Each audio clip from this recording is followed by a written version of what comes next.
Thank you very much for that introduction, John, and thank you for organizing this panel. I have to say that I do, a guilty pleasure of mine is following Twitter very closely. I follow a lot of all of you in the scholarly publishing world, but I also follow a lot of early career researchers, and they talk often about imposter syndrome. Do we belong in the room? Do you belong on this panel? Maybe not me, but you know what? I'm instead going to go with the advice of my 17-year-old son who said I should just get up here and drip swag. So that's what I'm going to do right now. So with that being said, I'm Jennifer Regala. I work at the American Society of Plant Biology. I'm the managing editor for 2 scholarly journals focusing on plant biology. This is my face about being on this panel, but also this was our face when it came time to make the decision, open peer review, is it for us? So there were so many things that went into the decision to use open peer review reports for 2 of our 3 journals. I did mention I'm the managing editor for 2 of our journals. The third one we co-publish with another society with the help of Wiley. So we, considered, of course, costs. What would the implications be for our journal staff? We do have a small staff, so that's always a consideration for pretty much everything that we do. Our editorial boards, what did they think about it? What is the definition of open peer review? You will see as I advance through my own slides, even our small organization has different thoughts on what open peer review means. Will we seek permission for publishing these open peer review reports? What are our competitors doing? Something that we're always thinking about. And what do our community members want, our constituents, people who have important stakes in what we do? So for our first journal, this is our largest volume journal. It's a monthly journal.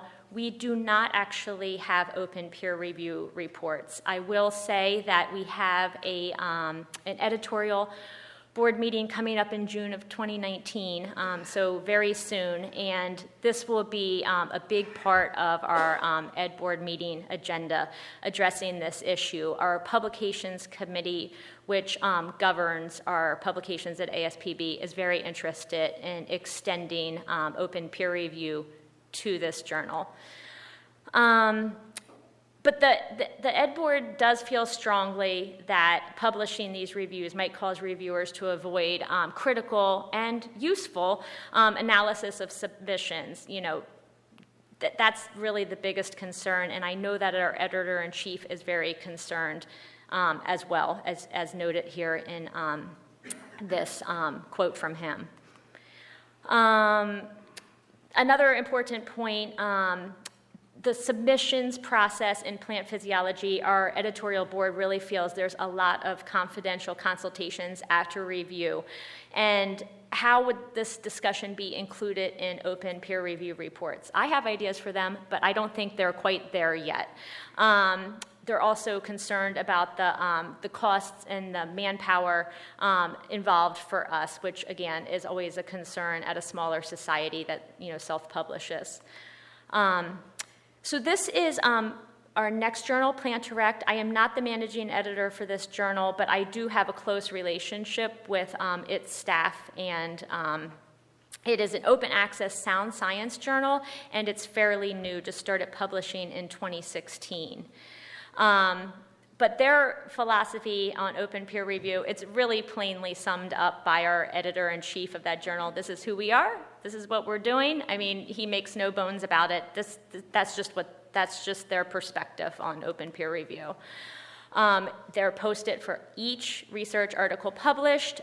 They're not entirely open, though, so back to what I stated at the beginning about it depends on what your definition of open peer review is. The reviewers do remain anonymous. But authors know going into the publication process that the peer review report will be published.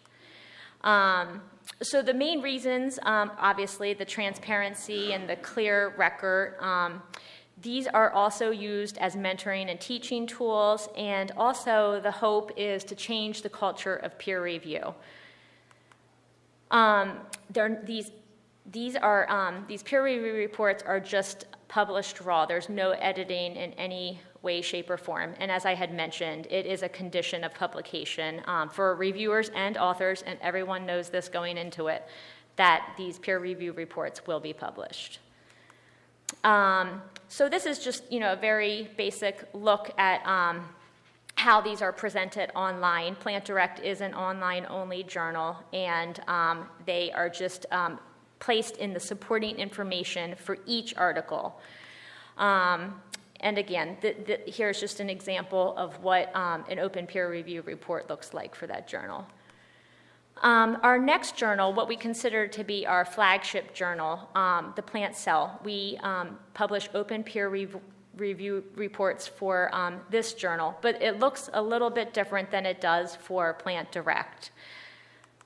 So we started this in October of 2016. An editorial written by our editor-in-chief explains a lot of our reasons for going ahead and publishing these peer review reports. But here's where I need to clarify. We do not publish all of them.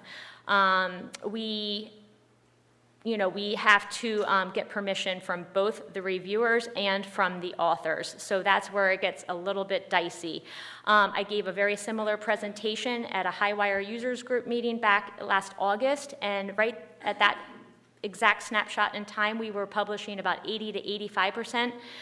Since that time, we're down to about 65 to 70% of publication of these peer review reports. But why did the Plant Cell's Ed Board decide to go ahead with publishing these reports? The biggest thing, obviously, was the transparency.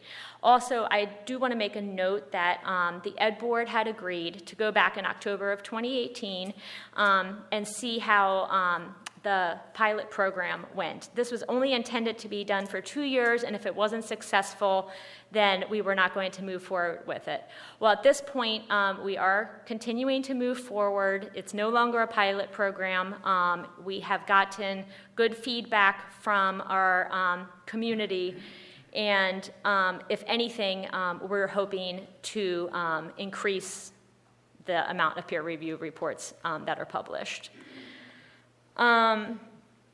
So invitations to review a manuscript do include information about the peer review report, and it is really important to note here, too, that all reviewers do remain anonymous in the peer review reports. We are adding, though, this Ed Board will be meeting in August of 2019, and we are going to discuss, I don't know, how well this will go over, but we are going to discuss publishing the peer review reports for all articles, much like Plant Direct does. And this is just a little glimpse of how peer review reports appear. They appear with our supplemental data, and this is just a little snapshot. All of these slides will be available. So looking forward, what will ASPB do? Again, I must note that, with all of the different things that are swirling around in our world today, we still have deadlines and publications to get out the door, but we are thinking constantly about all of these different initiatives and important, ideas in the world. So peer review and making it open is constantly on our mind. I include it here. Again, I won't get too far into this article, but just so that you would have the link. This was a really great article in my mind to read, and it does touch on the idea of open peer review, so that blue link does work. But what are we looking at ASPB moving forward? We would really like for Plant Physiology to begin publishing at least some peer review reports. And we really think that the Plant Cell is in a place to publish all of them as a requirement of reviewing and being an author with us. I just want to point out, though, from that PLOS Biology article that I have on the slide before this, something that we're really talking about and think is super interesting is one step toward recognizing peer reviewers would be to index peer reviews with their own DOI. So to me, that's a big, interesting idea for us moving forward, and we're absolutely talking about that. And then also on our horizon, and we're keeping it in our minds, not sure how well this will go over, but publishing peer review reports with the names of reviewers.